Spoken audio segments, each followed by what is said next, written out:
Depuis quelque temps, pas un bulletin météo qui n'évoque le froid ressenti. C'est en fait l'association entre les températures négatives et le vent.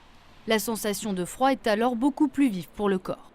Lorsqu'on est au repos et qu'il n'y a pas de vent, notre peau est chaude, est à la température du corps humain, c'est-à-dire 37 degrés.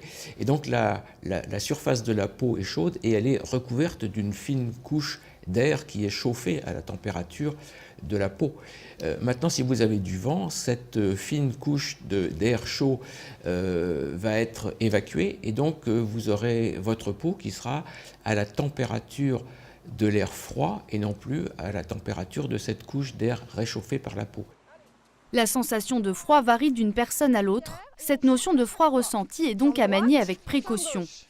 La température réelle reste la référence la plus fiable pour évaluer les conséquences sur l'organisme.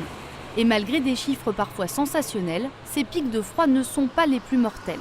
Il y a l'intensité du froid et la durée du froid. On sait que les épisodes de froid, même relativement modérés, de début de saison d'hiver comme le mois d'octobre, entraînent des surmortalités, notamment par maladie cardiovasculaire, de même que les épisodes de froid, même relativement modérés, du mois de mars. Température réelle ou ressentie, même précaution à prendre, se couvrir de plusieurs couches de vêtements dont une coupe-vent, ne pas laisser les extrémités exposées au froid et limiter le plus possible les efforts physiques en extérieur.